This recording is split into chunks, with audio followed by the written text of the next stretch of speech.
Hey there. So in a previous video, when I made this actual Murphy table, I joked around at the start of the video that it was actually going to be a video on building this kit. I'm really excited to show you guys this one.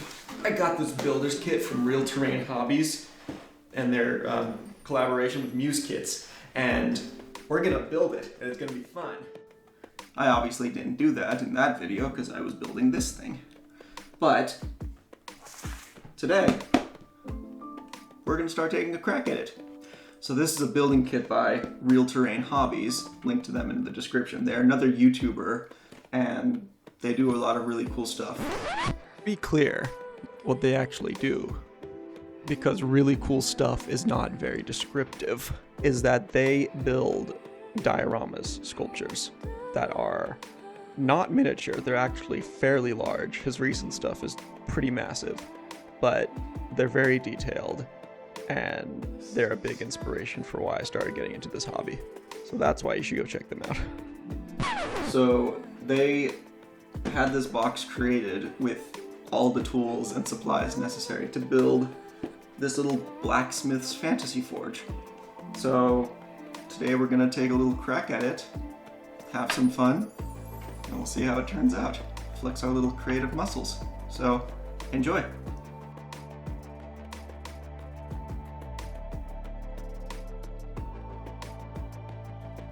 So you can see that this kit came with a heck of a lot of stuff. I won't list out everything, but you can see knives, plaster paint, fake bushes and plants, a hot glue gun, everything I will need to create this workshop. And, spoiler for an upcoming video, I have lots of leftovers of these supplies, so I'll be using them in plenty of projects to come. I'm super excited to get to work on this, and can't wait to see how it turns out. I hope you feel the excitement as well. The possibilities are endless. So this kit came with laser cutout sections of the building to get the basic structure established. This just involved popping the shapes out of the sheet and gluing them together. Once that is assembled, we can move on to cutting out pieces of balsa wood for pillars, trims, and detailing.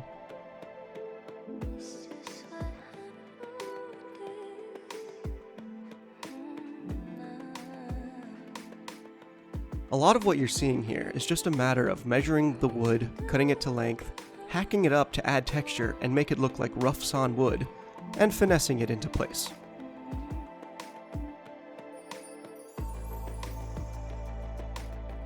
After all that has been done, now we can spend a lot of time cutting and gluing individual bricks to make up the chimney and paving stones. This was done using corkboard, and as you might expect, yes, it was very tedious to do. It gives me a lot more appreciation for YouTube channels like NerdForge, who literally have cut out thousands of bricks and glued them one by one to make a castle. This was probably less than 100, and I still don't want to do it again.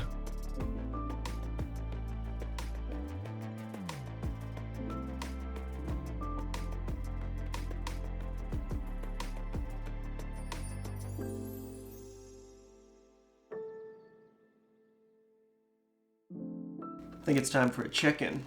So we got a good amount accomplished yesterday. Did all the balsa wood detailing. We got the stones on the ground and the brick for the chimney. So today we're gonna start off with painting all the brick and the stones, and then we will move on to plaster. So let's get to it.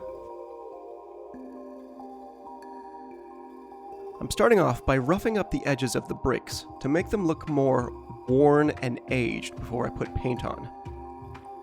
I'm painting the stone path tiles a plain gray, but to add a little variety to the chimney, I make the grays of the bricks all slightly different hues of gray.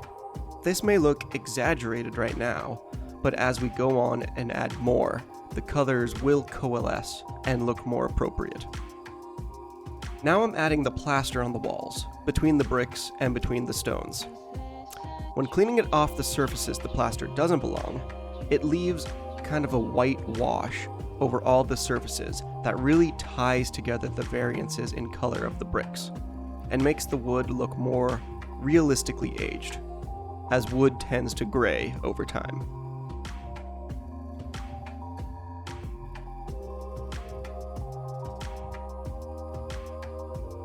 I forgot to record the beginning stages of laying the shingles down on the roof, but I snapped a few pics along the way. This kit also came with laser-cut shingles to use, and thank goodness for that. I've seen a lot of other creators spend so much time on cutting shingles. I didn't want to have to do that myself. I know there are ways to speed up the process overall, but I'm very thankful for this kit having these pre-cut out.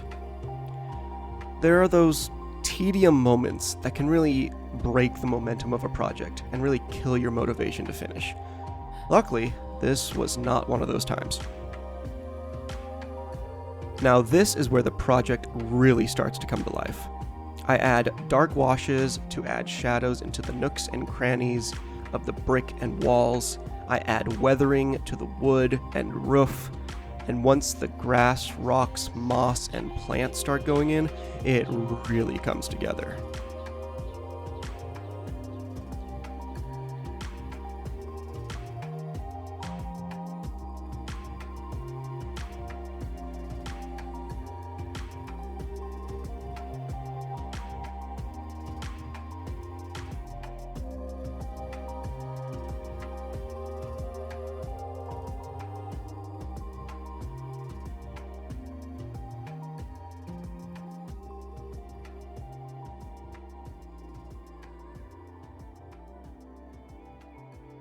I really hope you enjoyed coming along on this short journey today.